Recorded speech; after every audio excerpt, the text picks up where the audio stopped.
Hello everyone, I'm Patrick Johnson, the Military Adaptive Sports Site Coordinator at Walter Reed Hospital here in Bethesda, Maryland. And we're here at our powerlifting clinic, and we're here at the iStep gym here in Rockville, Maryland. And I'm going to turn it over here to our coach who's going to be running our clinic. And so we'll turn it over here to Coach LJ. Hello everyone, my name is LJ Belcito, Linda Jo Belcito. I am the powerlifting head coach for the Marines, and we are here at iStep to do this clinic. I have been involved with powerlifting since 1977. I am a four-time Hall of Fame athlete, and in 2015, Rachel Jordan came to me to start this adaptive powerlifting program for the Wounded Warriors.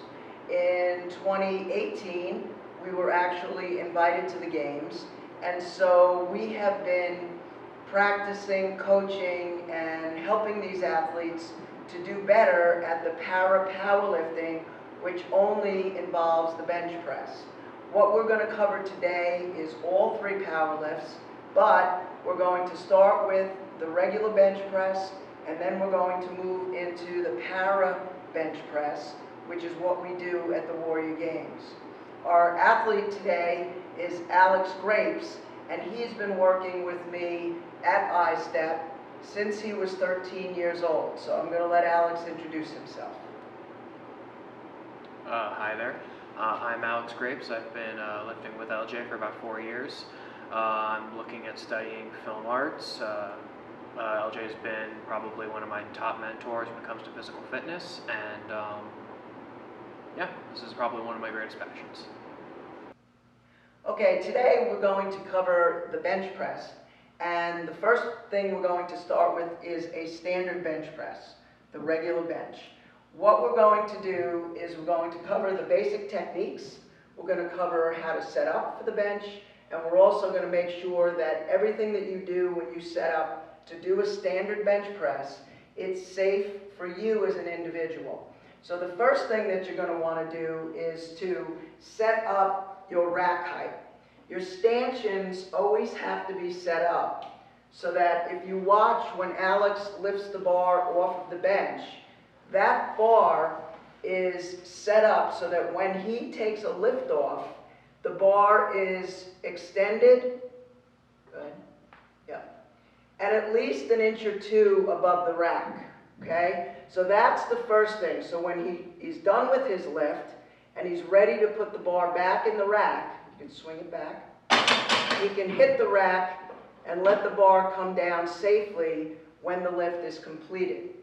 The next thing that you want to do when you set up for a bench press, a standard bench press, is to make sure that when you set up, Alex, you're just going to sit up and make sure, and we're going to set our feet.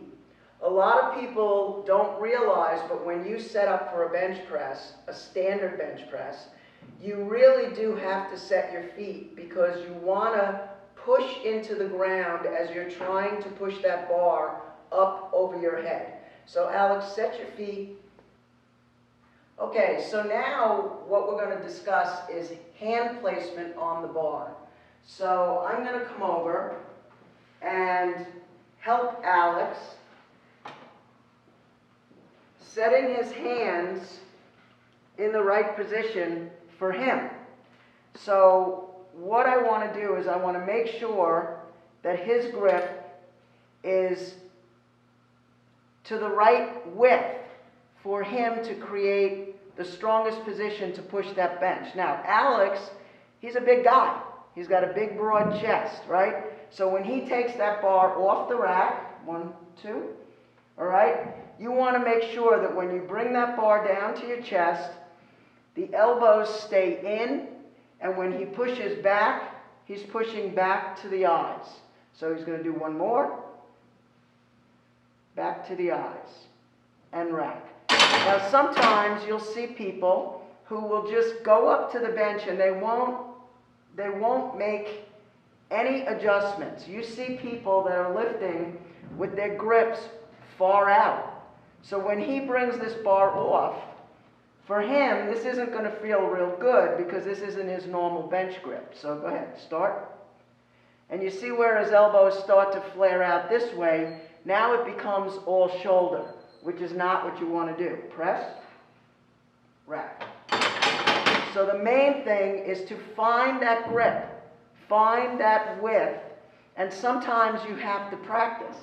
Sometimes you have to change the distance, because in the beginning, if his grip was a little closer as he was learning how to do the lifts, then as he got bigger and stronger, we had to make some adjustments so that he could do the lifts that's more ergonomic for him and in the right position. So when he takes that bar off now, he goes up to the bar, he sets his feet, he sets his grip, and he lifts off. Start, press, rack. And that's something that you're going to learn to do for powerlifting, bench pressing, whether it's conventional or powering.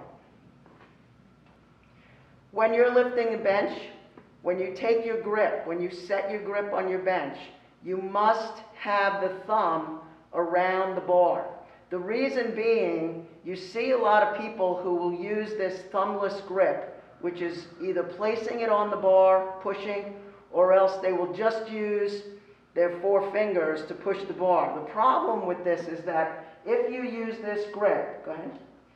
When you use this grip and you bring that bar down to your chest and press, there may be a chance that the bar or your wrist could flip forward, and then you have nothing to grip the bar and hold on. When you put your thumb around that bar and you grip and push, you want that forearm to be nice and tight and squeeze that bar. So when you bring that bar down, it's like a ram coming up off your chest, strong and tight.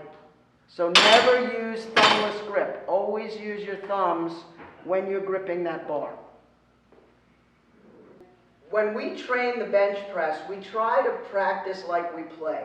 So anytime we do a lift off, we give the lifter the commands that you're going to get when you are in a competition. Now, sometimes when the weight is very heavy, you will have a coach that can lift you off, or a designated spotter that can lift you off. So when we say the bar is loaded, Alex comes to the bar, the lifter says, "I'm ready," and he lifts the bar off the rack, and he will get a start command. Press, rack. Now, what you notice, if you're watching from the side, when Alex takes that bar off the rack and he brings it to his chest, the motion of the bar is a gentle C. Press. So the bar moves from his chest, mid-sternum, just across the nipple line, up and back again towards his eyes. So let's do 5 reps. Start, press. Start, press. Start, press. Start, press, and rack. Now, while he is on the bench, the other important thing some athletes will do is to arch their back. So, just pull your shirt down a little bit, Billy. All right, so what you want to do is try to get a little bit of an arch under that low back area, because again, that little bit of an arch and lifting that sternum up to the sky is going to help you with that bar path and pushing your feet into the ground to make that bar move smoothly off your chest.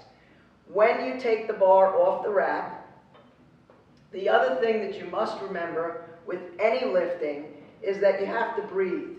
But you want to get your breathing down so that you're in coordination with what you're doing, with what you're lifting.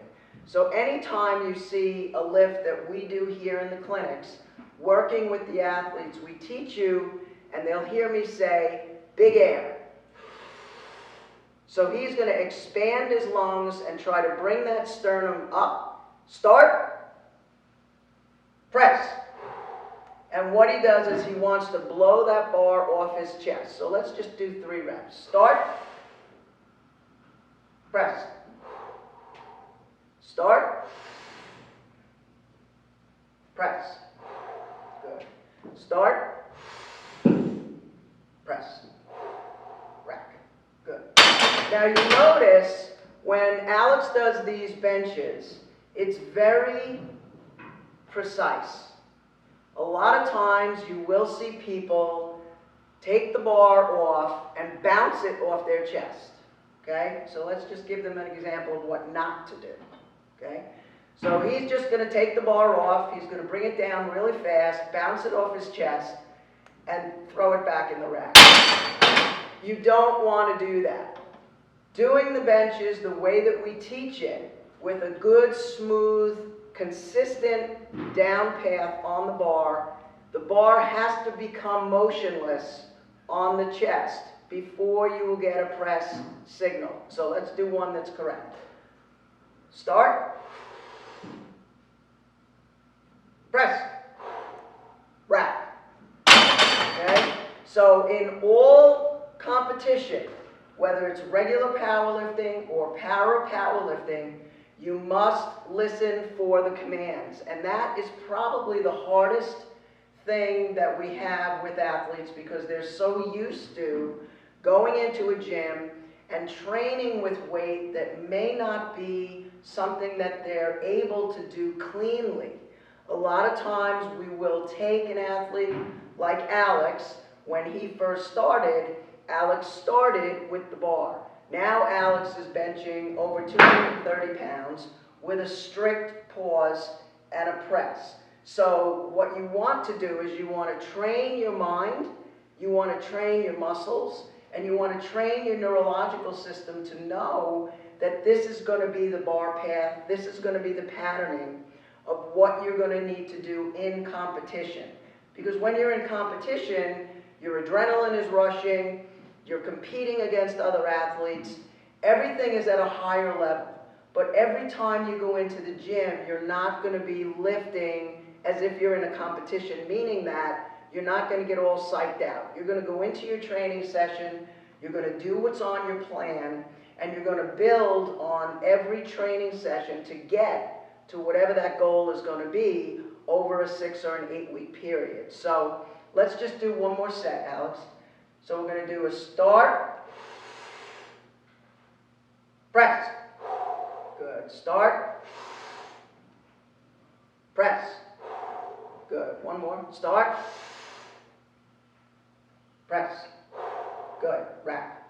Now, what you see on these benches is you see these side protection racks.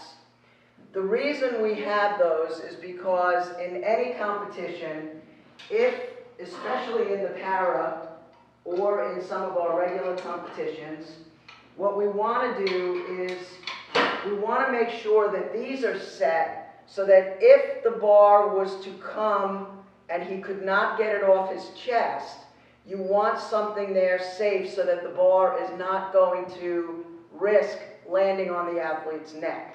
So those racks right now are set very low just for the purpose of doing this demonstration, but when we do competition and we get rack heights for each athlete, we get 2 rack heights. We get the rack height for the bar, which is based on the athlete's extension of their arms. And then what we do is we ask them to bring it down to their chest, and we set this just a little lower so that if the bar can't be pressed, they can be safe and know that if they let the bar relax, the bar is not going to land on their neck. One of the most important things that an athlete, our athletes, any athlete in this gym that I've coached, safety comes first. No matter where you are in the gym, no matter what exercise you're doing, when it comes to these 3 power lifts, especially the bench press, you must use a spotter. I don't care if you're doing a weight that's 50% of your max or it's at 100%, but you always want to train with someone or have a coach nearby who is there, who can help you to lift the weight off the rack, to make sure that they're helping you practice those signals. And also in the event that you can't, for some reason, make the complete lift. You know, sometimes there are situations where if we're working with Alex or some of the other athletes here, and he's going for something for a set of 3 or 5 that he's never done before, we're going to push him. We're going to give him the opportunity to push on whatever those reps are in a clean manner. But if he can't, absolutely can't get that lift, then the coach or the spotters are the ones that are going to help to bring that weight up with him helping you and put it back in the rack safely. The other thing that you want to understand is that when you're in a gym, any gym, if there are no spotters, and if there is no way that you have anybody to help you, when we're in the gym competing and training for competition, we will always use a collar or a clip to hold those weights on the bar safely. If you're in the gym by yourself and you don't have anybody else there, I'm going to tell you not to use a clip, because in the event that you do have a bar that comes down on you and you can't get out from under it, you need to drop the weight. And although many commercial gyms or some of the fitness centers on base may not like that, again, we have to think about safety first. Always train with a spotter, with a training buddy. Always train within your limits, and always stick to the program. Okay, now we're going to introduce you to the para bench press. And the difference between the para bench press and the traditional bench press is that we are not using our legs.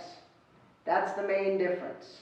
So when Alex comes up to the bench and sets up, he's going to set up exactly like he did over here, lying down, finding his position on the bench. Put yourself on the bench there. Hold this way a little bit. And as you can see here, these stanchions look a little bit short for him. So the first thing we're going to do is I'm going to ask him to lift the bar. And I'm going to set these stanchions up just a little higher so that when he lifts off,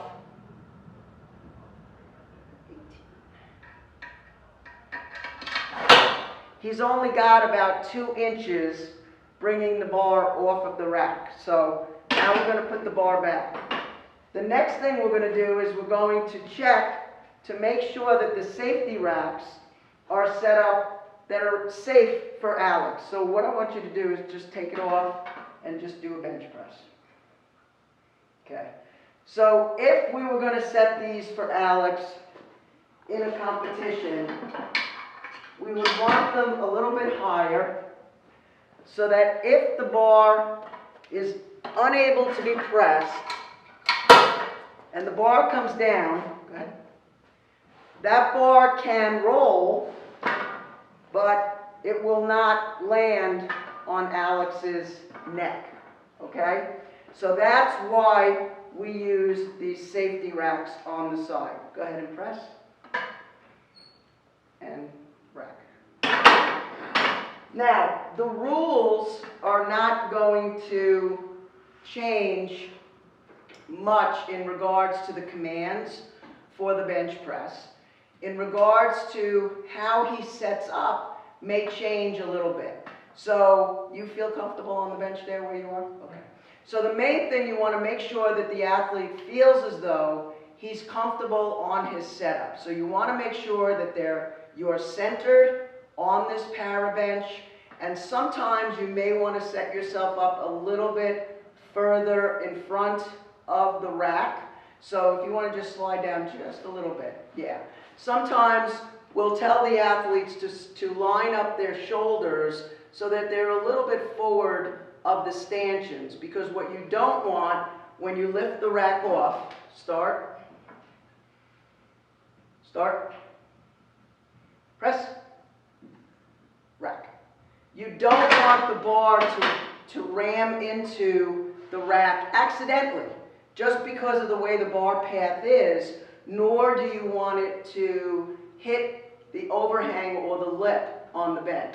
Now, with the para, many of our athletes may want to use a different type of setup, meaning when they put their legs on the bench, they may want to keep their legs apart, or they may want to hold their legs close together. It's really up to the athlete, and many times they have to try it out and they have to figure out what feels best to them.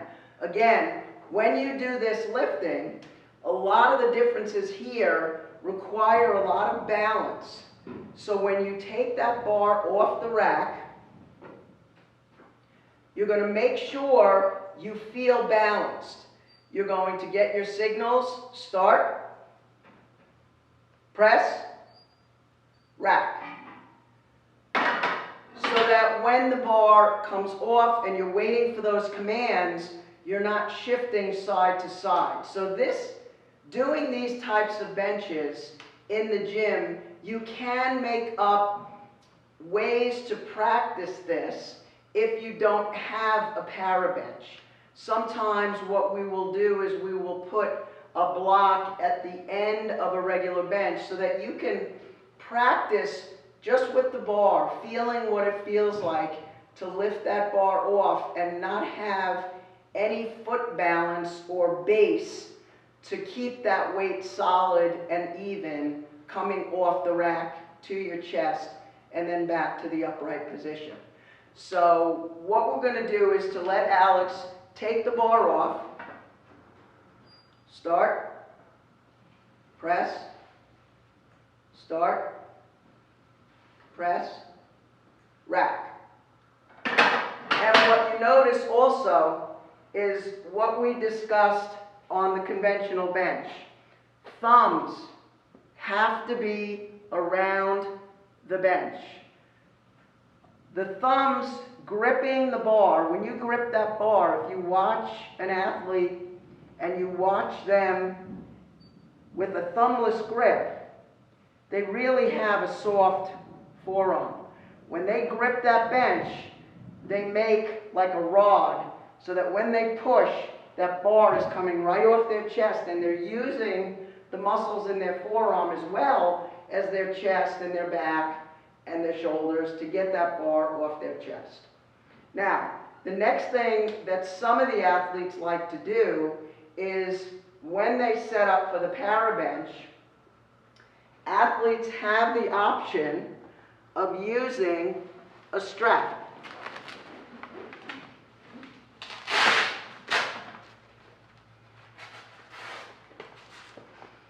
The straps are not mandatory. The straps can be used 1 or 2 or none. When the strap is put on, the coach and the athlete will work together to see how tight they want that strap pulled on their thighs. If the athlete likes it very tight, which some of the competitors will want as the weights go up, the strap will just give him a better sense of balance. So let's take the bar off. Start. Press. Start. Press. Start. Press. Rack. And some athletes will require 2 straps. So an athlete has the option to just lift your legs up just a little bit.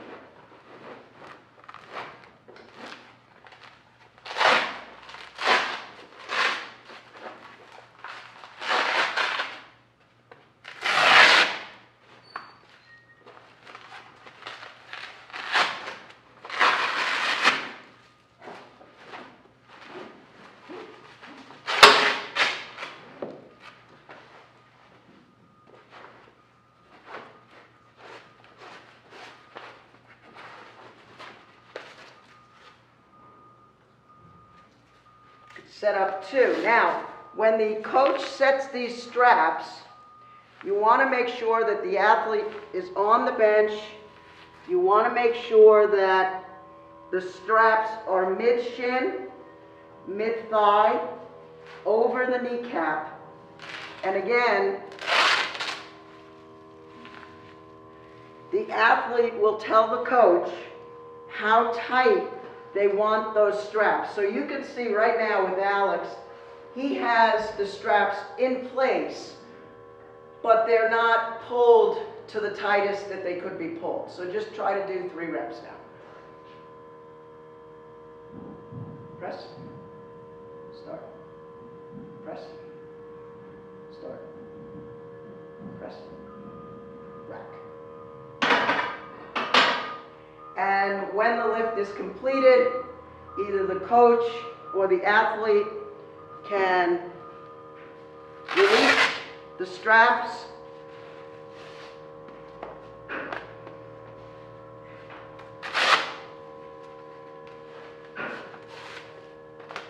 and then the athlete can get up and sit up, and if the athlete needs assistance to get off the bench, if there's a wheelchair or something, an assistive device that the athlete needs, the coach or the helper for the games can bring that over to the bench and help the athlete off the platform. The timing for bench pressing when we go into the games, when you're called out to the bar, you have 2 minutes to set up. So there's no rush. So we want you to learn how to go through the routine every time you go up to the bench. So again, when you're in the gym, when you're practicing your training, you want to make sure that you're trying to go through each event as if you were in an active competition. You want to make sure that you practice all of the things that we talked about. So let's just go through it from the beginning. So Alex sets up on the bench.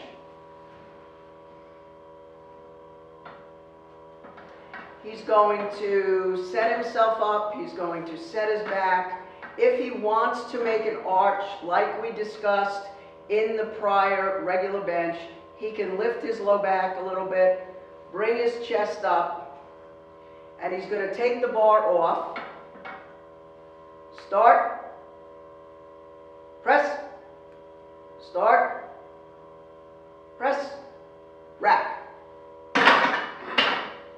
And he's going to practice each rep as if it was for a competition, so that when the time comes, when you have that bigger weight, you're able to practice with the strict technique that we have taught you.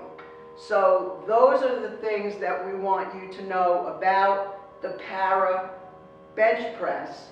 And the bench press itself is really not going to change. The technique is always the same. The difference is learning how to do the bench without having a solid base, using your feet or your legs, or if you have a prosthetic, to create that balance. So when you're on this bench, you can choose whether you want to or you don't want to wear your prosthetic. That's up to the athlete.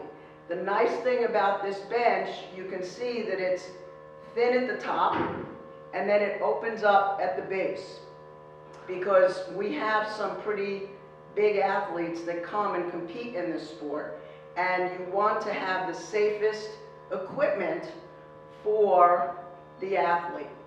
If you're in a situation where you want to practice this and you don't have the straps, what we have done is we have used belts. We've taken weight belts, or we've used some of the straps that we use, or the bands, and used it to just give you the feeling of what it's like to be secured down to the bench, either mid-thigh or mid-shin.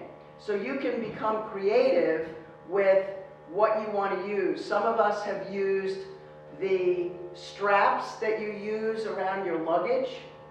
We've used those too. So you may have things either at the gym where you're training, or you may have things at your home that you can improvise.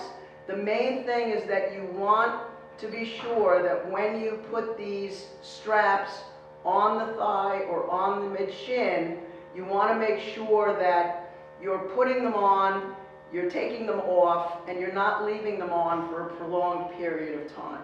What we're going to do now is I'm going to show you some alternatives to regular benching and getting ready for the Warrior Games for para benching.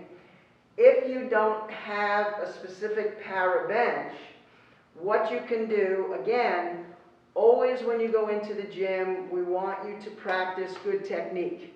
We want you to practice setting up on the bench, setting your feet, setting your hips, setting your grip, using your thumbs all the time.